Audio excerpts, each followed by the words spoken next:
দেখুন, এটা আমরা সবাই জানি বাংলাদেশ একটা কট্টর ইসলামিক রাষ্ট্রে পরিণত হয়েছে।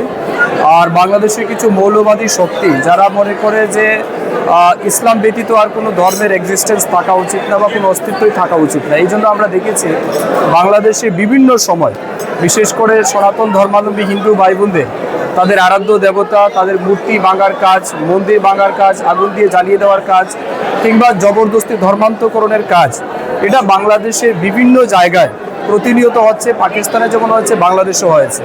এবং বাংলাদেশে তাদের বর্তমান মৌলবাদীদের যে উদ্দেশ্য এবং কট্টর ইসলামিক জিহাদিদের যে উদ্দেশ্য, যে বাংলাদেশকে হিন্দু শূন্য করা, যদিও এটা অসম্ভব, এটা সম্ভব না। তো এই কারণে আমরা দেখেছি আমাদের মর্যাদা পুরুষোত্তম ভগবান শ্রী রামচন্দ্রের মন্দির তৈরি করার জন্য বাংলাদেশের সনাতন ধর্মাবলম্বী হিন্দুরা উদ্যোগ নিয়েছিল। সেই উদ্যোগে তারা বাধা দিয়েছে। তাদের মতে যে কোনো মন্দির থাকবে না, মূর্তি থাকবে না। তো আমি মনে করি এটা নিন্দা আমি করব না, কারণ এটা খুব কমন ম্যাটার সেখানে।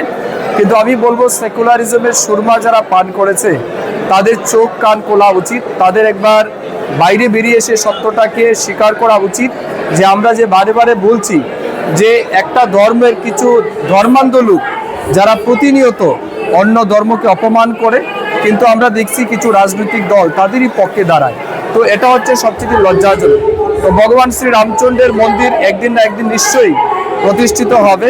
আপনারা দেখেছেন পশ্চিমবঙ্গে এই বিধানসভা নির্বাচনের আগে অনেক তৃণমূলের নেতারা বলেছিল যে আমাদের এত খারাপ দিন আসেনি যে রামের নাম নিয়ে আমাদের রাজনীতি করতে হবে।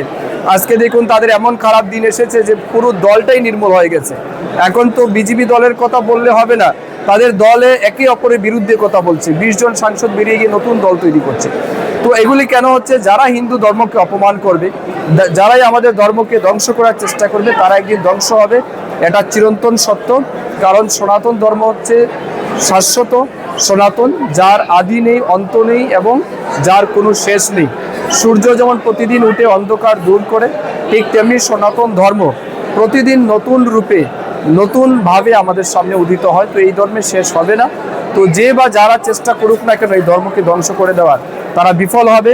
বাংলাদেশের মানুষ হয়তো আজকে অনুভব করছে না, যেদিন মাথা রাখবেন সনাতন ধর্ম শেষ হয়ে যাবে, হিন্দু ধর্ম শেষ হয়ে যাবে, সেদিন বাংলাদেশে আর মানুষ থাকবে না। সেদিন বাংলাদেশ মানে কি বল, নরকঙ্কালের স্থান হবে। কারণ এটা প্রতিষ্ঠিত সত্য, হিন্দু ধর্মই সমস্ত ধর্মকে মেনে নেয়, হিন্দু ধর্মই সমস্ত নতুনত্বের স্রষ্টা। অতএব এটাকে যারা শেষ করার চেষ্টা করবে, রামকে যারা অস্বীকার করবে, তাদের অস্তিত্ব বিনাশ হবে। এটা শুধু সময়ের অপেক্ষা।